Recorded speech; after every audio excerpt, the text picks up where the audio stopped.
28 अध्याय व्यवस्था विवरण उसका 1 और 2 ध्यान से सुनेंगे। प्रभु परमेश्वर हमसे क्या बात कर रहे हैं। यदि तू अपने प्रभु परमेश्वर की सब आज्ञाएं जो मैं आज तुझे सुनाता हूँ चौकसी से पूरी करने को चित्त लगाकर उनको सुने तो वह तुझे पृथ्वी के सब जातियों में श्रेष्ठ करेगा और फिर अपने प्रभु परमेश्वर की सुनने के कारण ये सब आशीर्वाद तुझ पर पूरे होंगे। ये आशीर्वाद हम बाद में पढ़ेंगे, लेकिन 15 वचन मैं आपके लिए पढ़ूंगा कि अगर आप प्रभु का ये वचन सुनते हैं लेकिन मानते नहीं तो क्या होता है। 15 वचन, परंतु यदि तू अपने प्रभु परमेश्वर की बात न सुने और उसकी सारी आज्ञाओं और विधियों के पालने में जो मैं आज तुझे सुनाता हूं अगर तू चौकसी नहीं करेगा तो ये सब श्राप तुझ पर आ पड़ेंगे। प्रभु हमारी आंखों को खोल दीजिए पिता। आज फिर से इन समयों में मेरे प्रभु जिन सत्य की हमें जरूरत है मेरे प्रभु, उन सत्य को हम पर जाहिर करें पिता, और हमें सामर्थ्य दें ताकि हम उस सत्य को ग्रहण करें परमेश्वर, ताकि उस सत्य के द्वारा हम आजाद हो जाएं। आपकी ग्लोरी हमारे द्वारा हो परमेश्वर। करोड़ों धन्यवाद। आज फिर से आप हमारे बीच में आए हैं, हम दिल से आपके नाम को धन्यवाद करते हैं यीशु मसीह के नाम से, आमीन।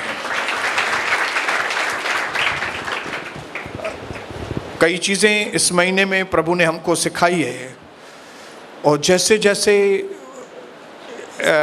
एक के बाद एक मीटिंग इस महीने में हो रही है, मैं विश्वास करता हूँ कि प्रभु हमारी बुद्धि को खोल रहा है और इस दुनिया के जो सिस्टम्स हैं वो प्रभु हमको सिखा रहा है। इस दुनिया में क्या हो रहा है, कैसे हो रहा है, क्यों हो रहा है। अगर कुछ हानियां हो रही हैं तो हम कैसे बचें, हमारे परिवार को हम कैसे बचाएं।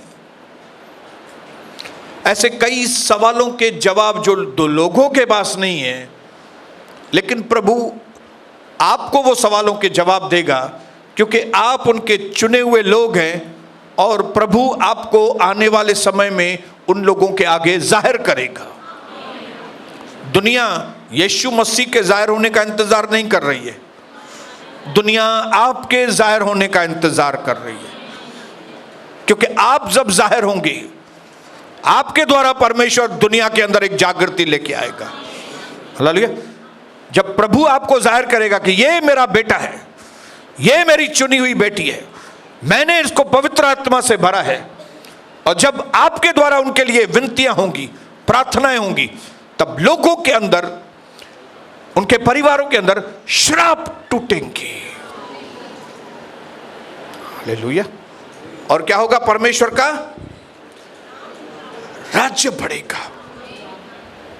नहीं तो आज तो हम जैसे सब परिवारों में उस दिन मैंने जो भी चीजें आपको बताई परिवारों के बारे में, मैंने ऐसे ही बना चढ़ा के मैंने बातें नहीं बताई हैं। जो परिवारों की जो हालतें हैं, मैं उनको एकदम आपको खाली मैं उनका नाम नहीं ले रहा हूं ताकि कभी YouTube के द्वारा अगर वो सुनते हैं तो उनको बुरा ना लगे, लेकिन मैं चाहता हूं कि ये चीज उनके घरों तक पहुंचे ताकि उनको छुटकारे का जो पैगाम है वो जरूर उन तक पहुंचे, ताकि वे उस बंधन में से वे लोग बाहर आ जाए।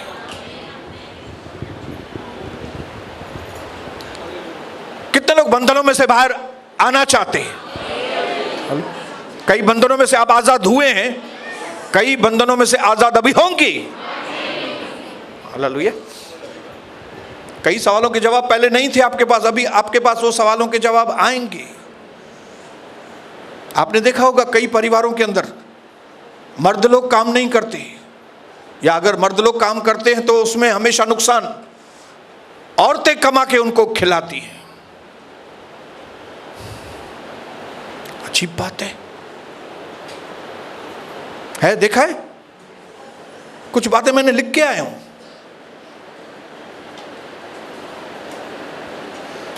कई परिवार ऐसे हैं, मैंने अपनी आंखों से देखे, हवाई जहाजों में घूमते थे।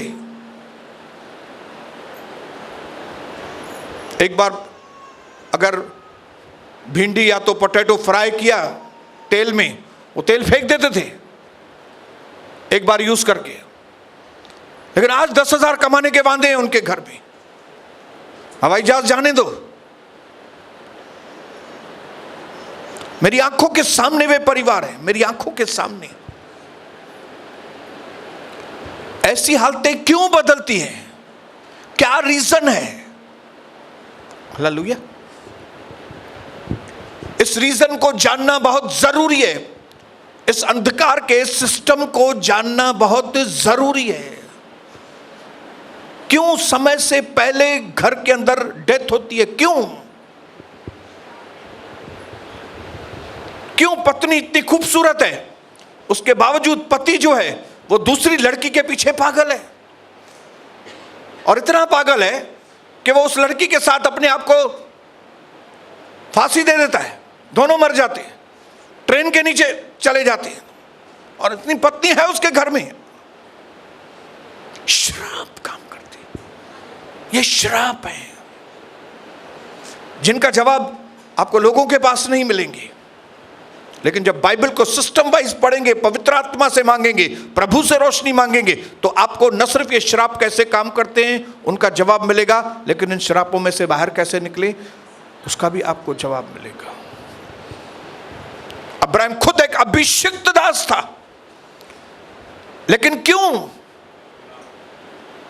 25 साल प्रभु के बोलने के बाद भी 25 साल उसको बैठा नहीं हुआ? ऐसा नहीं वो कमजोर था, ऐसा नहीं वो नपुंसक था, नहीं, वो मर्द था। कोई मिस्टेक भी नहीं थी, क्योंकि अगर उसके अंदर मिस्टेक होती थी तो हाजिरा के साथ जब उसका शादी हुआ, एक दिन में बच्चा हो गया। वही अब्राहम का बीज सारा में नहीं काम कर रहा है, हाजिरा में काम कर रहा है। क्यों? इस्माइल के पैदा होने में कोई तकलीफ नहीं है, इसहाक के पैदा होने में तकलीफ क्यों है? बुराई का काम करने के लिए जाते हैं तो आसानी से बुराई का काम हो जाता है, अच्छा काम करने के लिए जाते हैं तो इतनी रुकावटें क्यों आती है भाई? सुधरने के लिए जाते हैं तो इतनी रुकावटें क्यों आती है?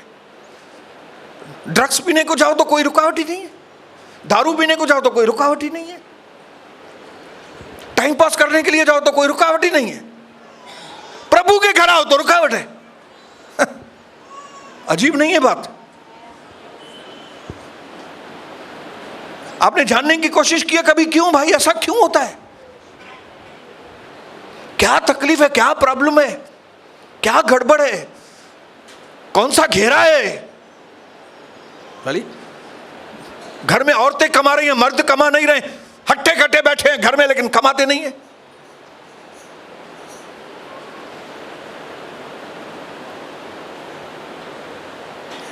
हालेलुया। इसके लिए हमको दुष्ट आत्माओं का, डिमंस का, शैतान का सिस्टम कैसे काम करता है, ये चीज़ जानना हमारे लिए बहुत ज़रूरी है।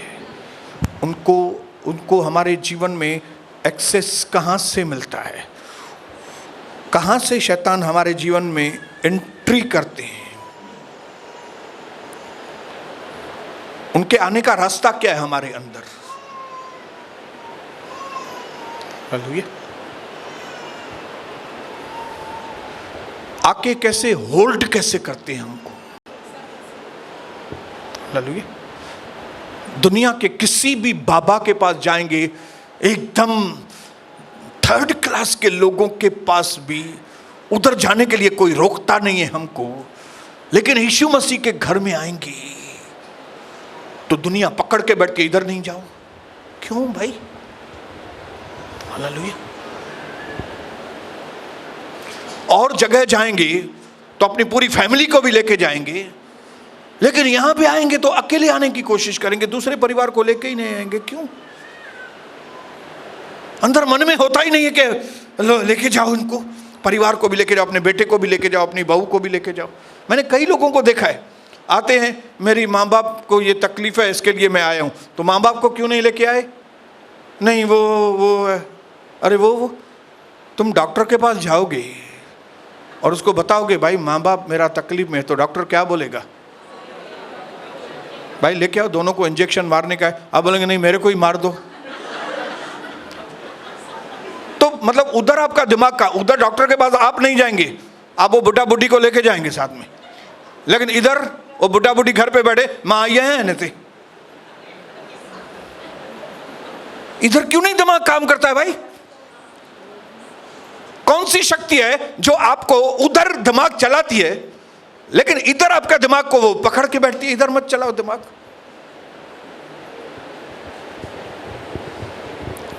ये आई कहां से है? कैसे पकड़ के बैठी है मुझे?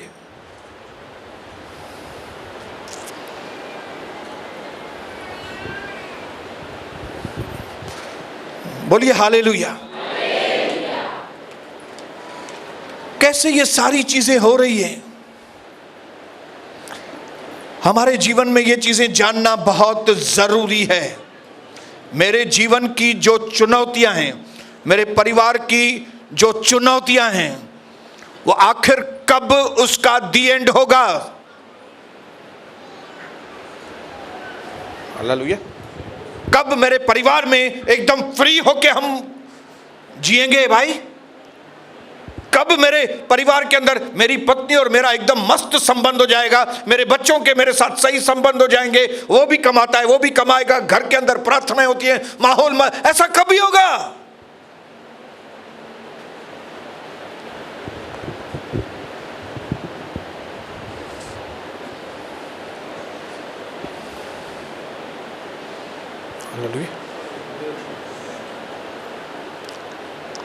आज सुबह को जब मैं प्रार्थना के लिए उठा, मैं अपने रूम से निकलकर हॉल में आया और जैसे ही मैंने प्रार्थना करना शुरू किया, अचानक मेरे अंदर ऐसा, अंदर आत्मा के अंदर, मन के अंदर डर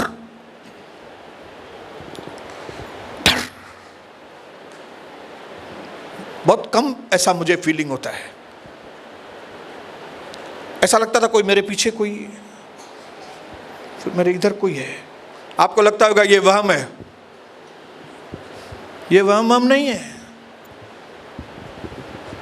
आपको मालूम नहीं, मनुष्य की आत्मा बहुत पावरफुल है। आपके अंदर जो आत्मा है ना, वो बहुत पावरफुल है, वो बहुत सेंसिटिव है। वो एंटेना के जैसा है। एंटेना, एंटेना कैसा है? उसको आसपास क्या होता है, वो कैच होता है एंटेना। ये आत्मा बहुत सेंसिटिव है। जो अदृश्य दुष्ट आत्माएं आसपास हैं, वो समझ में आती हैं। कई लोगों को समझ में आता है कुछ है, लेकिन क्या है मालूम नहीं। लेकिन जो अनुभवी लोग हैं उनको समझ में आ जाता है कि ये क्या है। और मैं समझ गया कि ये क्या है। ये है कि आज मैं प्रार्थना न करूं और बस चुपचाप शॉर्टकट में प्रार्थना करके मैं अपने कमरे में जाऊं। लेकिन पवित्र आत्मा में प्रभु ने मेरे मन में कहा बिल्कुल नहीं, आज अच्छी तरह से प्रार्थना करनी है। और फिर मैंने क्या किया, और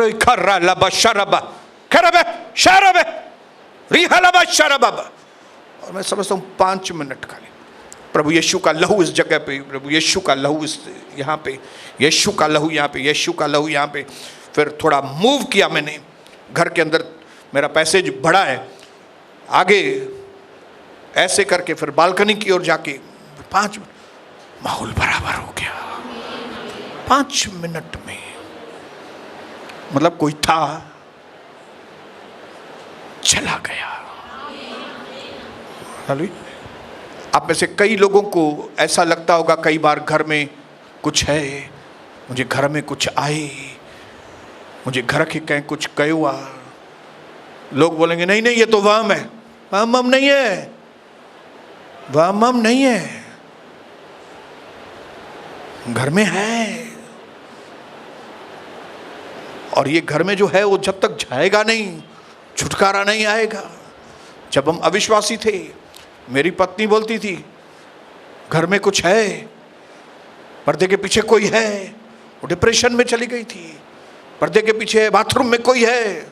वो बाथरूम अकेले नहीं जाती थी, रात को 3 बजे मैं उसके साथ जाता था उठ के। लेकिन वो टाइम को हम अज्ञानी थे, हमको बाइबल का ABCD भी नहीं मालूम था।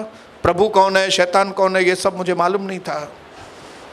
मुझे नहीं मालूम था कि ये दुष्ट आत्माएं मेरी पत्नी को फोर्स करती है कि तू आत्महत्या कर। मेरा घर दुष्ट आत्माओं से भरा हुआ था। ये तो जब प्रभु के दास हमारे लिए प्रार्थना किए, जब हमने जाके प्रभु के घर में प्रार्थनाएं की, जब हमने घर में आके विनतियां की, घर साफ हो गया हमारा। हालेलुया। ये बाद में मालूम पड़ा हमको, लेकिन पहले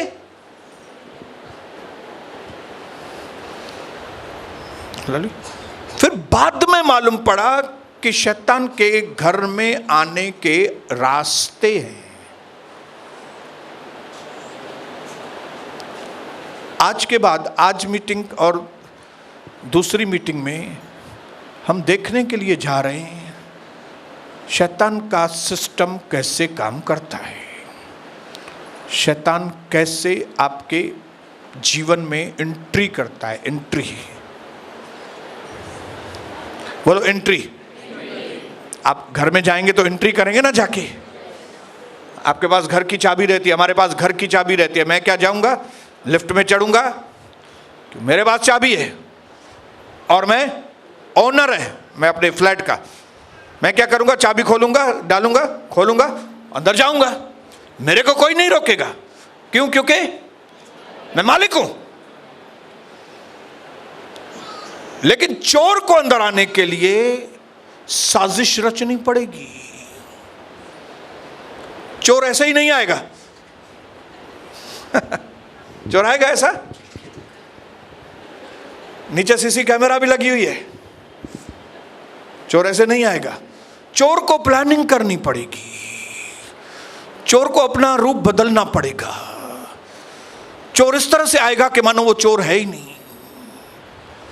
हालेलुया। चोर इस तरह से आएगा मानो वो मेरा भाई है, मानो वो मेरी बहन है, मानो वो मेरी माँ है, माँ मेरा दोस्त है, मेरी सहेली है। हालेलुया।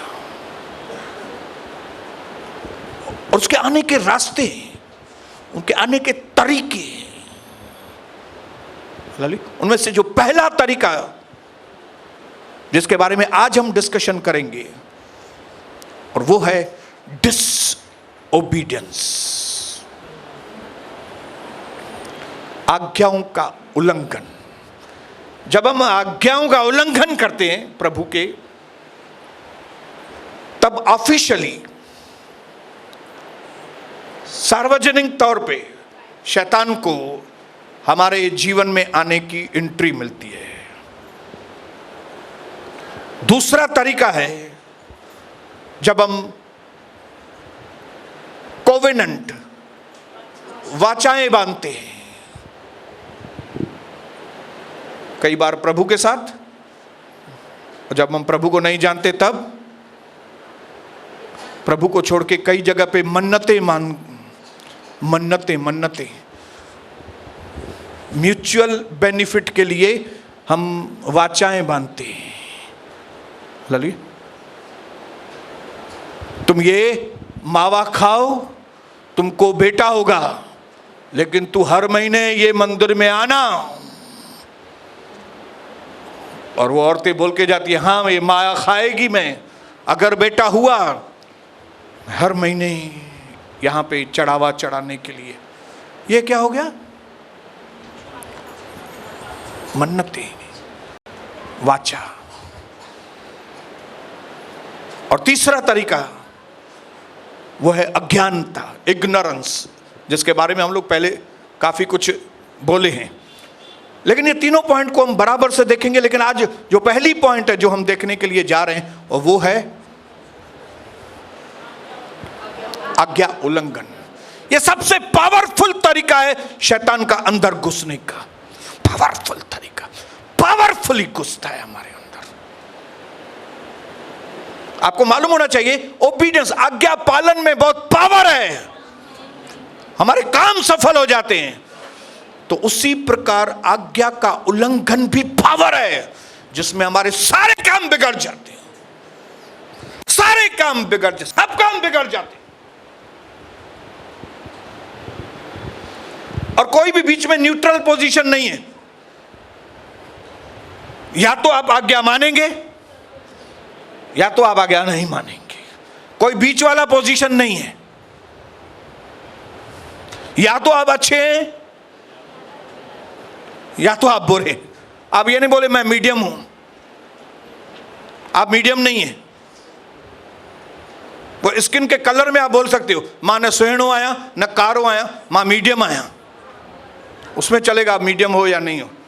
लेकिन आज्ञा पालन में या तो आप आज्ञा पालन वाले व्यक्ति हैं या तो आज्ञा का उल्लंघन करने वाले व्यक्ति हैं। और आज्ञा पालन करना भी पावरफुल है, आज्ञा का उल्लंघन करना भी पावरफुल है। जब आप आज्ञा पालन करते हैं, आपके आशीषों को कोई रोक नहीं सकेगा। और अगर आज्ञा नहीं मानते तो श्राप को कोई रोक नहीं सकता आपके घर में। इसके लिए शैतान पूरी कोशिश करता है कि आप आज्ञाओं को उल्लंघन करें। मनुष्य इतना बुरा नहीं है, मैं आपको बताऊं, मनुष्य बुरा नहीं है, मनुष्य का जीवन इतना बुरा नहीं है। लेकिन वचन में लिखा है कि शैतान ने अपनी एक सेना में एक सिपाही को रखा हुआ है जिसका नाम है स्पिरिट ऑफ डिसओबीडियंस। कौन सी? आज्ञा उल्लंघन वाली दुष्ट आत्मा, जो आपको अगुवाई करती है, ये बात भी नहीं मानो, ये बात भी नहीं मानो, ये बात भी नहीं मानो। और वो आपको इस हद तक आज्ञा उल्लंघन कराती है कि शैतान को आपके अंदर एक्सेस, आपके अंदर एंट्री मिले। एक बार अगर प्रूव हो गया कि आप प्रभु की आज्ञाएं नहीं मानते हो, तो वो प्रूव हो गया कि आप प्रभु के हैं ही नहीं। और एक बार अगर आप साबित कर दिया कि आप प्रभु के नहीं हैं, तो बोलने की जरूरत नहीं है, आप शैतान के ही हैं। फिर शैतान अंदर आ जाता है। आप यहां से सुन के जाएंगे एक बात, और बाहर पहुंचने के साथ ही आप उस आज्ञा को तोड़ेंगे, तो आप प्रूव करते हो खुद ही कि मैं प्रभु का नहीं हूं। भाई समझ रहे हैं बात को? हम लोग, कई लोगों को डाउट होता था, हम उनको बोलते थे आपस में नहीं मिलो, क्योंकि आप आपस में मिलते हो, कौन सी बातें करते हो, उसकी वजह से आपका आत्मिक दर्जा बहुत खराब होता है। आप एक दूसरे के घर में भी मत आओ और एक दूसरे से ना के बराबर बात करो। और ये लोग क्या करते थे, यहां से निकलते घूम के स्पॉट पे दूसरी जगह मिलते थे। मतलब यहां से निकलने के साथ ही आज्ञाओं का उल्लंघन कर। आज वो गहरे खड्डे में पड़े हुए हैं, और जब पश्चाताप करेंगे तो प्रभु उनको खड्डे में से निकालेगा। आज वो बड़े खड्डे में पड़े हुए हैं, वो ऊपर से नीचे आ गए। वो क्यों? क्योंकि पहले आशीष में चलते थे, बट डिसओबीडियंस श्राप लेके आता है। आज्ञा का उल्लंघन श्राप लेकर आता है। हमने पढ़ा व्यवस्था विवरण 28, यदि तू अपने प्रभु परमेश्वर की सब आज्ञाएं जो मैं आज तुझे सुनाता हूं चौकसी से पूरी करने को चित्त लगाकर उसको सुने।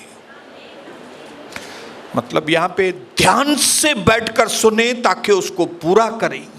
अगर इस एटीट्यूड के साथ, इस सोच के साथ आप यहां पे बैठे हैं कि मैं प्रभु की आवाज को मैं अच्छी तरह से सुनूं ताकि मैं यहां से जब जाऊं तो प्रभु की बातों को मानूं, अगर इस एटीट्यूड के साथ आप यहां पे बैठे हैं तो वचन में लिखा है, तो वह तुझे पृथ्वी की सब जातियों में श्रेष्ठ करेगा।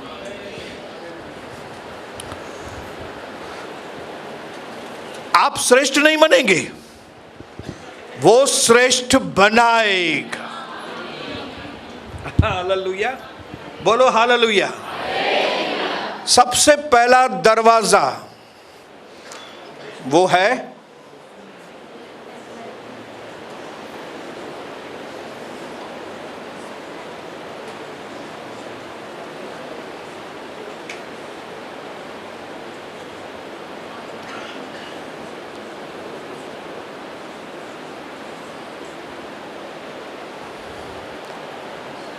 पहला दरवाजा है।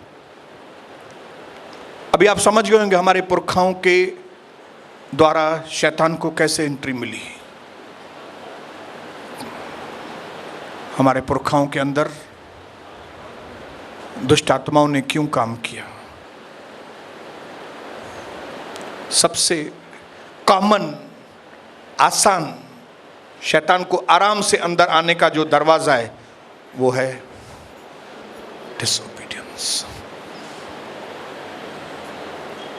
प्रभु पूरी कोशिश करता है कि वो अपनी आज्ञाएं, अपने नियम, अपना सिस्टम आप लोगों तक पहुंचाए ताकि आप उसको माने।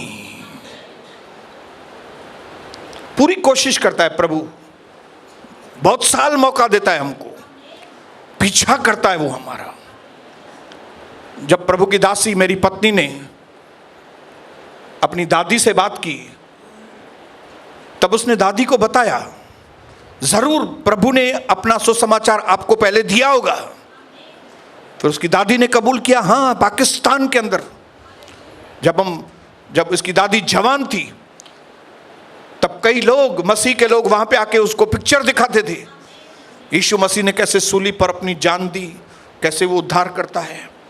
जवानी के वक्त से प्रभु ने अपना नाम, बाइबल, अपनी आज्ञाएं, सैल्वेशन उन तक पहुंचाया था। लेकिन क्योंकि उन्होंने नको, ये दूसरा धर्म है, ये ऐसा है, ये वैसा है, ये फलाना है, ये टीरा है, ये क्या है, ये उनके नाम बोलने की वजह से डिसओबीडियंट दरवाजा होता है शैतान के आने का।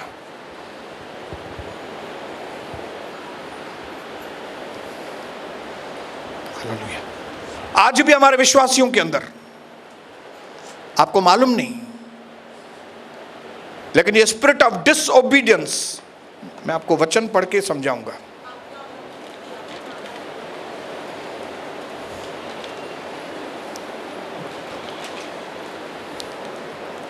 पढ़ेंगे।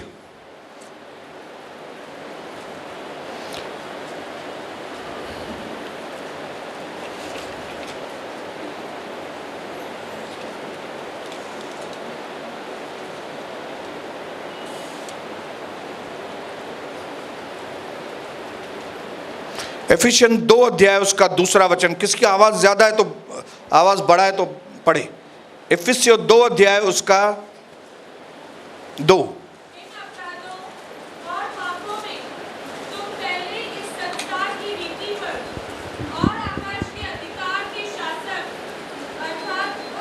अर्थात उस आत्मा के अनुसार चलते थे।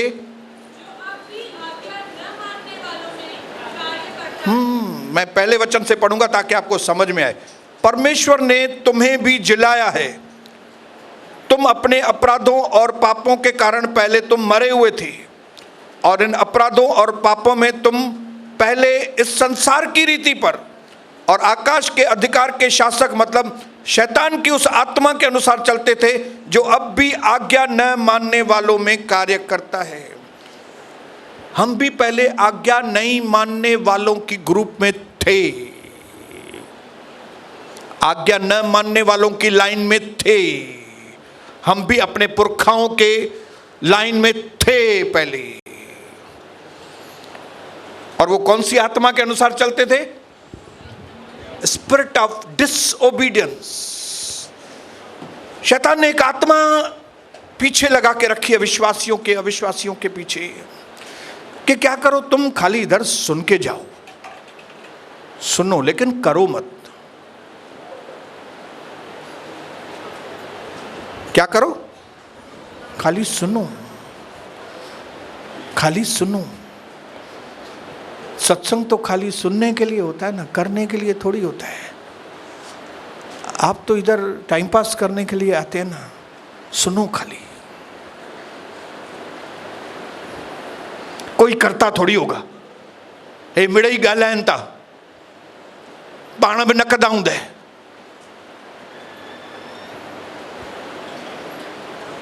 ऐसे ही चलता है। और ऐसा करने से क्या होगा? हमारे जीवन की लगाम शैतान के हाथ में।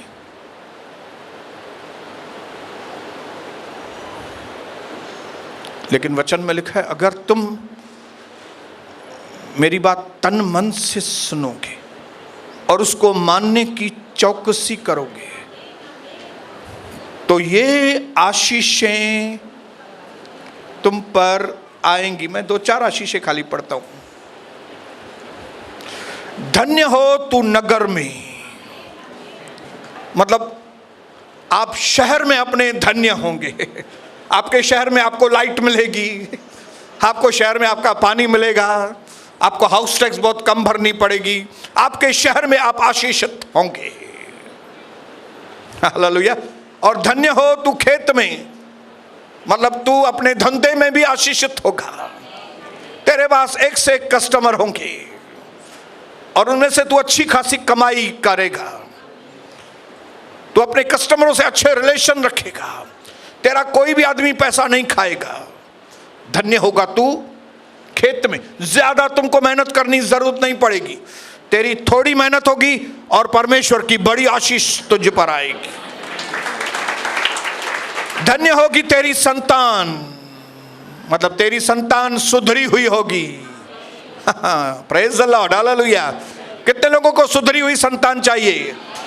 आज्ञा का पालन करो। ये आशीष कोई भी नहीं रोक सकेगा। आपका बेटा आपकी बेटी कितनी भी सुधरी हुई नहीं है, आप प्रभु की आज्ञा मानेंगे ना, आपकी संतान आशीषित होगी। लेकिन अगर आप कलीसिया की निंदा करने वाले लोग हैं,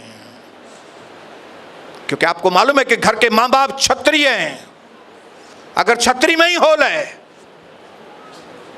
तो बच्चे भीगेंगे ही भीगेंगे, उनको कोई भी भीगने से रोक नहीं सकेगा। अगर आप यहां कलीसिया से जाके घर में जाके बच्चों के आगे कलीसिया की निंदा करते हैं, उसने ऐसा किया, उसने ऐसा किया, उसने ऐसा किया, फलाने ने ऐसा किया, तो आपने अपने बच्चों के अंदर गंदे बीज बो दिए। न सिर्फ आपने कलीसिया की निंदा की, कलीसिया के लोगों की निंदा की, आपने अपने बच्चों के अंदर गंदे बीज डाल दिए और उसका फल आपको ही खाना पड़ेगा।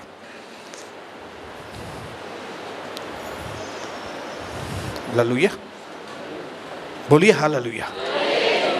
धन्य होगा तू नगर में, धन्य होगा तेरा खेत, धन्य होगी तेरी संतान और तेरी भूमि की उपज, आपकी प्रोडक्शन। आप जो बेच रहे हैं माल, आपकी केबल इतनी मस्त बन के जाएगी, आपका बाबा सूट एकदम परफेक्ट साइज। 4 साल के बच्चे का बाबा सूट है, 4 साल का पहनेगा और बोलेगा वाह क्या तो बाबा सूट, एकदम परफेक्ट माप का बना है।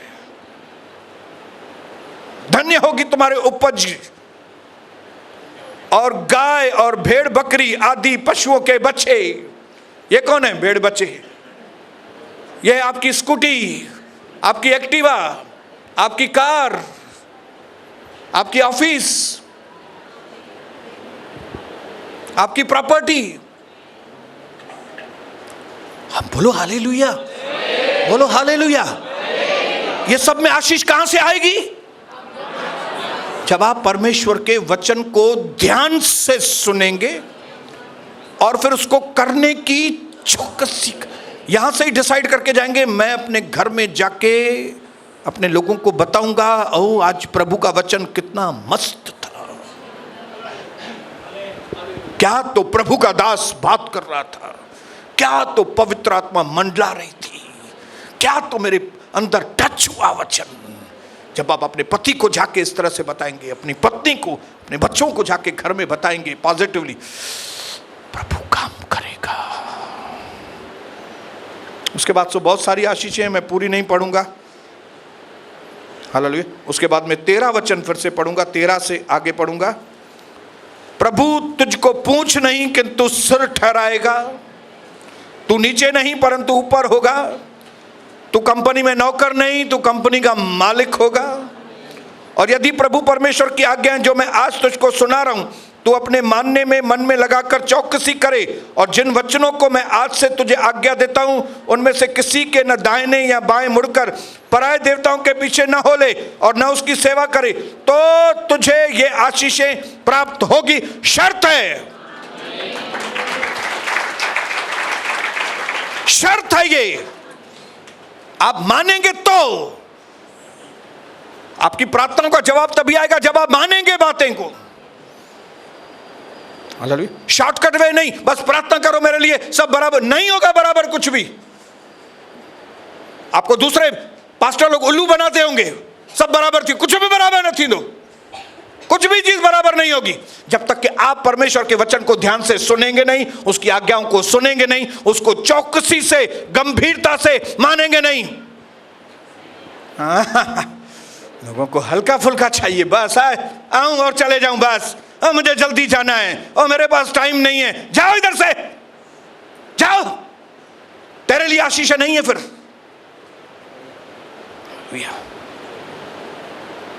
गंभीरता से पूरा करना है आपको। कलीसिया का टाइमिंग ये है तो आपको कलीसिया के टाइम पे आना है। अगर प्रभु का वचन कहता है कि आपस में पैसों की लेन देन नहीं करो, नहीं करो, ब्याज पे पैसा मत दो, नहीं दो, फिर ज्यादा लोगों के घरों में मत जाओ तो मतलब नहीं जाने का है। ऐसा नहीं ब्रदर कोई रस्तो थोड़ो ॿुधायो, मां बाबा आहियां तोखे मां ॿियो रस्तो ॿुधायां। हाँ 500 रुपया दे, आप हाणे केॾी केॾी महिल वञे पेके, घणो थी ॾे 2000, हल महीने में हिकु वञे, कितना दे रही है 10,000, हाँ तो चलो ये आदमी से थोड़ा ब्याज पे ले लो पैसा, चलो चलेगा। नहीं चलेगा ऐसा भाई, नहीं, गंभीरता से। अपने पड़ोसी को बोलो गंभीर बनो, अरे गंभीर बनो, बोलो गंभीर। और गंभीर नहीं बनोगे आशीषित नहीं होगे। अभी मैं पढ़ता हूं आपको 15 वचन, परंतु यदि तू अपने प्रभु परमेश्वर की बात न सुने और उसकी सारी आज्ञाओं और विधियों को पालने में जो मैं आज तुझे सुनाता हूं अगर तू चौकसी नहीं करेगा तो ये सब श्राप तुझ पर आ पड़ेंगे। अभी यहां पे लोग हैरान होते हैं, असांजे घर खबर काने छो तकलीफ़ है, ए पढ़ना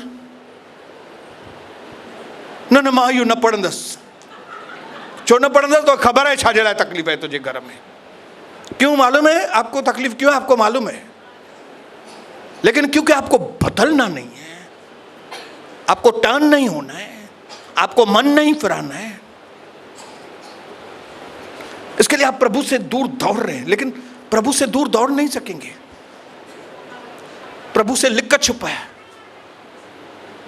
जैसे आदम और हवा ने क्या किया, वो बचपन में नहीं करते थे हम छुपा छुपी, प्रभु आया तो ये लोग किधर छुप गए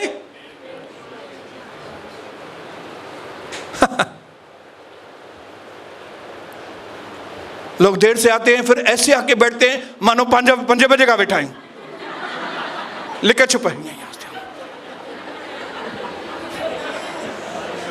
अरे यार, ये इधर थोड़ी आदमी देखता है आपको, पवित्र आत्मा देख रहा है आपको। हालेलुया। ये प्रभु का घर है, ये मेरा घर नहीं है। मैं खुद रैप्चर में चले जाने वाला हूँ, उसके बाद मालूम नहीं किसका होगा ये घर, बोल नहीं सकते, क्योंकि सन्नी डिंकी हम सब लोग जाने वाले हैं। तो जो इधर रहेंगे वो चवंदो मुंहिंजो आहे, वो चवंदो मुंहिंजो आहे, जेको वञी खणे। हालेलुया। ये प्रभु का घर है। अगर नहीं मानोगे तो ये सब श्राप तुझ पर आएंगे। क्या होगा? श्रापित होगा तू नगर में, पानी की तकलीफ, लाइट की तकलीफ, हाउस टैक्स इतनी बड़ी है, मालूम नहीं कौन घर के सामने कचरा फेंक के जाता है, समझ में नहीं आता है रात को छत के ऊपर पत्थर कौन मार के जाता है, मालूम नहीं। हालेलुया। क्या करें ब्रदर, मैं आपको क्या बताऊं, पड़ोस वाले इतना झगड़ा करते हैं, रात को ही झगड़ा करते हैं, हमारी नींद पूरी खराब हो जाती है। क्यों? श्रापित है तू नगर में, और उसके बाद श्रापित हो तू खेत में। काम में हाथ डालो, फकीरों के जैसी पगार मिलती है, इतनी मेहनत करते हो, लेकिन जब पगार लेने को सेठ के पास जाओगे, 2,000 करे, 2,000 करके देगा, अभी नहीं है, जाओ, अभी ये 2,000 है, अभी जाओ, 2,000 है, जाओ, अभी जाओ, बाद में आना, बाद में। आप छोड़ भी नहीं सकते, नौकरी कर भी नहीं सकते, क्या करें? मैं आपको बताऊं, श्राप है, हालेलुया, श्राप है। लेकिन अगर इसी जगह पे आप आज्ञा मानने वाले होते, तो यूसुफ के बारे में लिखा है, प्रभु यूसुफ के साथ था, और इसकी वजह से यूसुफ का सेठ जो था उसके कामों में उन्नति होती थी। यूसुफ की वजह से यूसुफ का सेठ उन्नति करता था, और उसकी वजह से लिखा है वचन में, जब यूसुफ के सेठ पोतीपर ने देखा कि यूसुफ के आने की वजह से मेरे धंधे में प्रोग्रेस हो रहा है, उसने सारा अधिकार यूसुफ के हाथ में दे दिया।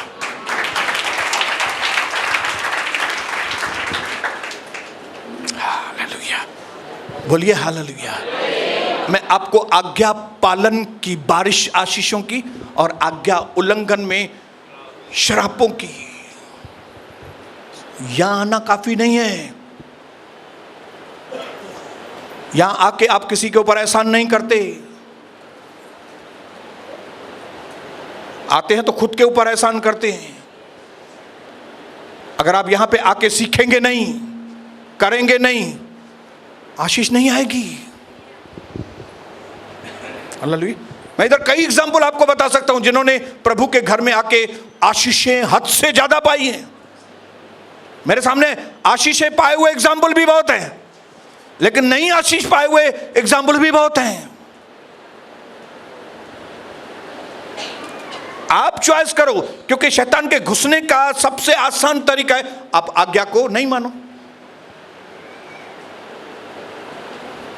आप प्रार्थना करो ही मत।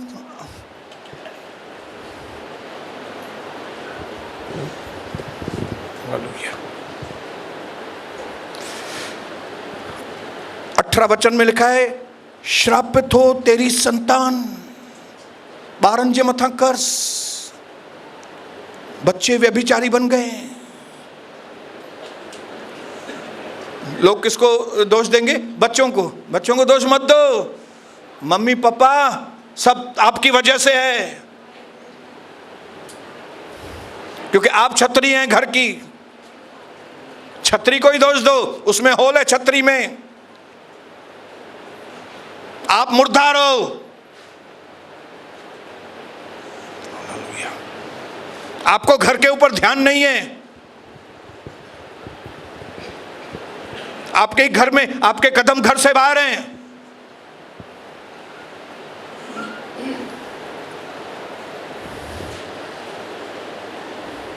शापित हो तेरी संतान और भूमि की उपज और गायों और भेड़ बकरों के बच्चे। हर खरिया गाड़ी खराब, हर खरिया पंचर, पंहिंजी गाड़ी टायर हेॾो थोड़ो आहे पर पंचर नथो थिए, तव्हांजो नओं टायर पंचर थो थियनि। अरे ब्रदर बची वियो मां अॼु, छो बची वियो? हालेलुया। पंचर थी वई गाड़ी, पत्थर मथां किरी पियो, हीअं थी वियो, हीअं थी वियो। श्राप, वचन में लिखा है ऐसे ही श्राप नहीं आता है, गलत किया है तभी श्राप आता है। नीति वचन 26 पढ़ेंगे, नीति वचन 26 खोलेगा कोई?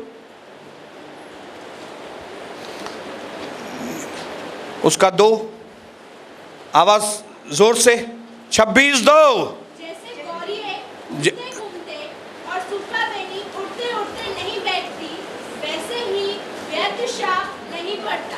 हाँ, फिर से पढ़ो बेटा।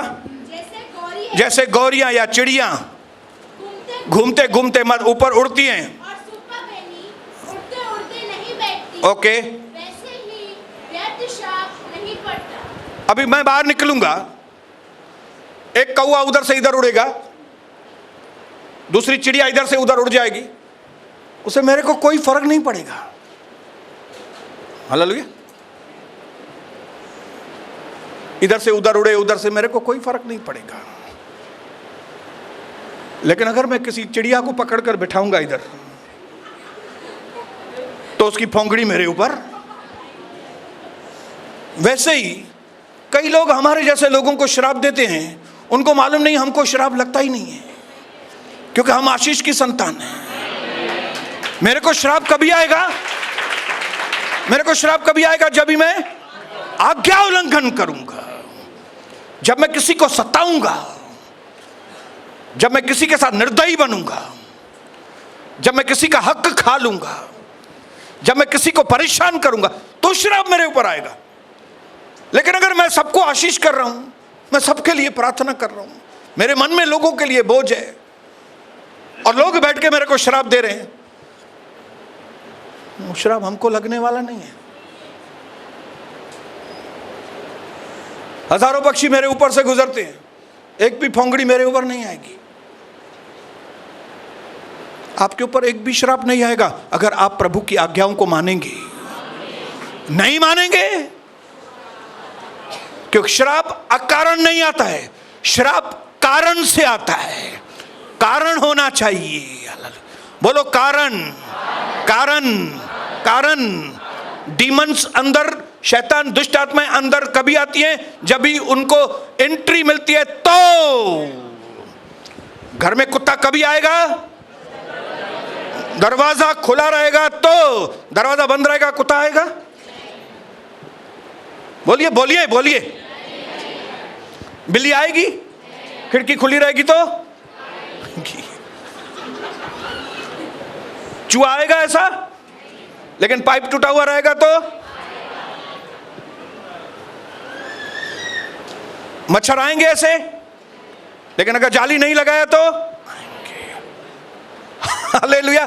मच्छर को भी एंट्री चाहिए, कुत्ते को भी एंट्री चाहिए, बिल्ली को भी एंट्री चाहिए, चूहे को भी एंट्री चाहिए, दुष्ट आत्मा को भी एंट्री चाहिए। और उसकी एंट्री है डिसओबीडियंट। इधर से जो सुनेंगे वो अगर मानेंगे नहीं, दुष्ट आत्मा आपको डिप्रेस कर देगा एकदम, दुष्ट आत्मा। क्योंकि आप खुली तरीके से बोल रहे, महाप्रभु यो तुझु गाल नमुनी सगंधम, मैं प्रभु आपकी ये बात नहीं मान सकूंगा। नहीं मानो, प्रभु थोड़ी जबरदस्ती कर रहा है आपको, नहीं मानो। महाजुखा पो तुझे घर नाची सगन, नाच भले नाच। मैं ये काम नहीं कर, नहीं करो, कुछ भी नहीं करो ना, जाओ। प्रभु ने पतरस को बोला जाओ ना, भले तुम भी चले जाओ भले। लेकिन पतरस को मालूम था अनंत जीवन की बातें प्रभु सिर्फ आपके पास है। सॉल्यूशन आपके पास ही है, सॉल्यूशन इस दुनिया के पास नहीं है, सॉल्यूशन मेरी पत्नी के पास नहीं है, सॉल्यूशन मेरे पति के पास नहीं है, सॉल्यूशन यहाँ के एमपी के पास नहीं है, यहाँ के सीएम के पास नहीं है, यहाँ के पीएम के पास नहीं है, सॉल्यूशन यीशु मसीह के पास है। आपको उसको ही छोड़ के जाना है तो जाओ भले, जाओ। आज ये एक चीज को पकड़ के साथ में जाना। कहीं पे भी आपने दरवाजा खोल के रखा है डिसोबीडियंट का, आज्ञा उल्लंघन इज वेरी पावरफुल। आपको लगता होगा खाली आज्ञा मानना पावरफुल है, आज्ञा नहीं मानना पावरफुल है। आपके सब कामों को रोक देगा शैतान, आपका एक भी काम सफल नहीं होगा। पति के साथ भी संबंध बिगड़ेगा, धंधे में भी डिस्टर्बेंस आ जाएगा, इसमें भी डिस्टर्बेंस, ये भी डिस्टर्बेंस। क्यों? क्योंकि आप आज्ञा नहीं मान रहे। इधर प्रभु के दास का पसीना बह रहा है, आपको लगता है 7:30 थी हाँ हलूं यार तकड़ो जाम देर तो विहारे भी हो।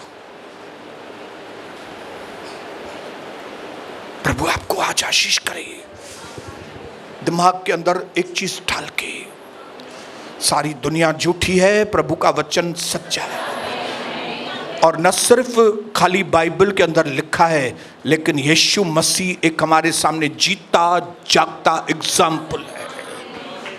उसने इस तरह से आज्ञा पालन की कि जो टफेस्ट जॉब था, सबसे मुश्किल काम जो था, वो था पापियों की जगह पे अपनी जान देना, पापियों के बीच में जान देना, वो भी पूरी तरह से नंगा होकर। दुनिया को बनाने वाला इस तरह से मृत्यु को कबूल कर रहा है। यीशु मसीह उसका नाम है, जिसने दुनिया को कपड़े दिए, दुनिया ने उसके कपड़े उतार दिए। और आज हम कई बार उसको बोलते हैं, मैं भी तेरे कपड़े उतारूं, तेरी बात नहीं मानूंगा मैं। जब हम बोलते हैं ना उसको, तेरी बात नहीं मानूंगा, उसके कपड़े उतारते हैं हम लोग। मेरे यीशु मसीह को हम नंगा करते हैं। कौन सी ऐसी बात है जो आप नहीं मान सकते? बताओ, कौन सी बात है? कौन सी ऐसी आज्ञा दी है कि आपको मानने के लिए तकलीफ है? हाँ, क्या बात बोली आपको उसने? अरे घर में एक दूसरे से प्यार करो, पड़ोसी से एक समान प्रेम करो। अरे कहता है जैसे मैं पवित्र हूं वैसे तुम पवित्र बनो। हाँ, तुम दारूड़े, कबाबू और जुआरी मत बनो तुम। आप बोलोगे नहीं, मैं दारू के बिना नहीं रह सकता, मैं व्यभिचार के बिना नहीं रह सकता, मैं जुआ के बिना नहीं। छे, तुम कपड़े उतार दे उसके, प्रभु के, और फिर बोलोगे आशीष आएगी तुमको। कुछ भी आशीष नहीं आएगी। जब कभी इस तरह की भावना आए ना, आप सूली की ओर देखो, सारी दुनिया के पाप उठा के गए वो, पूरी रात मार खाई, खाली ऐसा इशारा करता था और सारे सैनिक मर जाते थे। लेकिन अगर वो सैनिक मर जाते तो हम भी मर जाते थे। लेकिन प्रभु को हमारी कीमत चुकानी थी, इसके लिए उसने वो टफ आ गया, टफ जो जेको दुखियों का मोह न पूरो क्यों, हल्को कम असांखे दिनों तई। आपको मालूम है, जो सबसे डिफिकल्ट काम था वो उसने पूरा किया, और हल्का काम उसने कहा मेरा बोझ हल्का है, वो तुम ले लो। तुम्हारा भारी बोझ लेके मेरे पास आओ। मैं चाहता हूं आज से हम उसके कपड़े उतारने वाले नहीं। तो सैनिकों ने कपड़े उतारे उसके और बांट दिए, ये तू ले ले, ये तू ले ले। ये क्या है ये? आज भी दुनिया के अंदर मसीह के लोग यीशु मसीह को पहचानते नहीं और उसके कपड़े उतारते हैं। इसके लिए लोग आपकी ओर इशारा करके बोलते हैं, तू तो मसीह जी यानी तरी भी थी करे, मतलब तू मसीह जी थी करे उन्हें कपड़ा दिलाए। नहीं करो, प्रभु का भय रखो, अचानक से श्राप नहीं आ जाए आपके ऊपर। सीधे होने के लिए फिर बहुत टाइम लगेगा आपको। ऐसे ही श्राप नहीं आता है, लेकिन जब आप डिसओबीडिएंट करेंगे, अब आज्ञा उल्लंघन करेंगे, बहुत तकलीफ में आएंगे। पिता मेरे भाइयों और बहनों के ऊपर प्रभु का भय की आत्मा दीजिए।